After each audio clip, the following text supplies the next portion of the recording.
नमस्कार, आप देख रहे हैं टीवी न्यूज 20 और मैं हूं आपके साथ मानवी ठाकुर। शुरुआत करते हैं आज की फटाफट खबरों के साथ।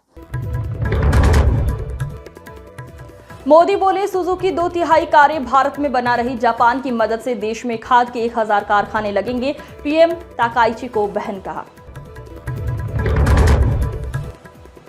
15 साल की सियासी उठापटक के बाद तैयार हुई पचपदरा रिफाइनरी बदल जाएगी पश्चिमी राजस्थान की तस्वीर। 4 जुलाई को पीएम मोदी करेंगे उद्घाटन। पेट्रोल डीजल घटाने की कीमतों पर फैसला 2 से 3 महीनों में। सरकार बोली, ईरान जंग में खरीदा महंगा कच्चा तेल ही प्रोसेस हो रहा, 74,781 करोड़ घाटा हो। केंद्रीय पेट्रोलियम मंत्री हरदीप सिंह पुरी ने गुरुवार को कहा कि देश में पेट्रोल और डीजल की कीमतें कम होंगी या नहीं, इस पर फैसला अगले 2 से 3 महीनों में ही लिया जा सकता है। अभी कुछ भी कहना संभव नहीं है।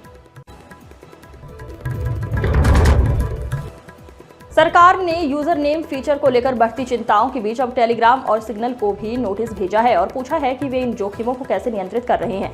इससे पहले व्हाट्सएप के नए फीचर पर भी रोक लगाई गई थी और मेटा से स्पष्टीकरण मांगा गया था।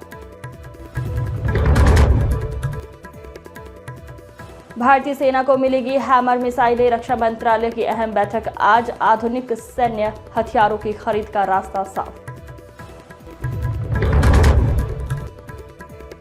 श्रम एवं रोजगार मंत्रालय ने सामाजिक सुरक्षा संहिता के तहत ईपीएफओ की 3 नई योजनाएं अधिसूचित की। नई व्यवस्था में पीएफ, पेंशन और बीमा दावों का 20 दिनों में निपटारा अनिवार्य होगा। देरी होने पर संबंधित अधिकारी पर कार्रवाई होगी।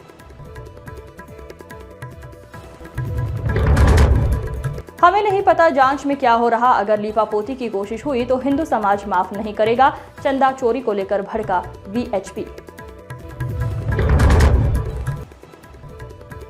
चढ़ावा चोरी दोबारा पहुंची एसआईटी। चंपत राय, डॉक्टर अनिल और गोपाल राव से की पूछताछ। बुलडोजर एक्शन की तैयारी।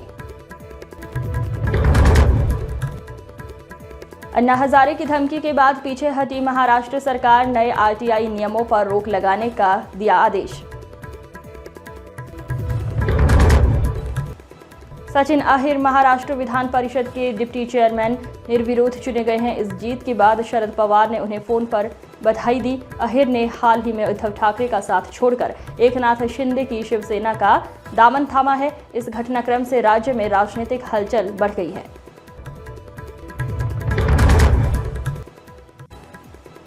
बॉम्बे हाईकोर्ट जज बोले, सरकार का विरोध करने पर केस क्यों? लोगों को सरकार का गुलाम बनाया जा रहा है। पुलिस पीएम सीएम की नौकर नहीं। हिरासत में मौत के मामले में 9 पुलिसकर्मियों को उम्र कैद। 15 साल पुराने मामले में महाराष्ट्र की कोर्ट ने सुनाई सजा। सीआईजी ने की थी जांच। पुणे के लोनावला में 26 वर्षीय कारोबारी केतन अग्रवाल की हत्या के मामले में गिरफ्तार आरोपी सिया गोयल और चेतन चौधरी की पुलिस हिरासत 3 जुलाई को समाप्त हो रही है।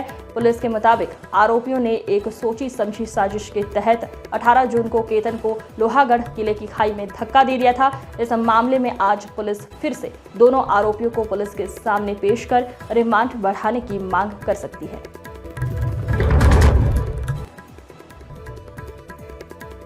किसकी होगी टीएमसी? चुनाव आयोग ने ममता बनर्जी और ऋतव्रत बनर्जी गुट को भेजा नोटिस। 6 जुलाई तक मांगा जवाब। बाबा बर्फानी के भक्तों के लिए वार्षिक अमरनाथ यात्रा 3 जुलाई से शुरू होने जा रही है। ये 57 दिनों तक चलने वाली यात्रा 28 अगस्त को रक्षाबंधन के दिन संपन्न होगी। प्रशासन द्वारा तीर्थयात्रियों के लिए सुरक्षा, बिजली आपूर्ति और बीमा 10 लाख रुपए तक जैसी पुख्ता व्यवस्थाएं की गई हैं। क्रिस्टियानो रोनाल्डो की पुर्तगाल फुटबॉल वर्ल्ड कप के अंतिम 16 में रामोस ने इंजरी टाइम में हेडर से गोल दागा। स्पेन 2010 के बाद पहला नॉकआउट मैच जीता। फुटबॉल वर्ल्ड कप 86वें मिनट तक 2-0 से पीछे था। बेल्जियम आखिरी 4 मिनट में बराबरी। सेनेगल से विवादित पेनल्टी में जीता। अमेरिका भी टॉप 16 में। मानसून का महा अटैक। दिल्ली से यूपी तक झमाझम बारिश। कई राज्यों में बेहद भारी बारिश का रेड अलर्ट। पाकिस्तान में किसी ने ढहा दिया 125 साल पुराना ऐतिहासिक गुरुद्वारा। भड़का भारत एक्शन की मांग। आज की फटाफट खबरों में बस इतना ही। जल्द होगी मुलाकात, तब तक के लिए नमस्कार।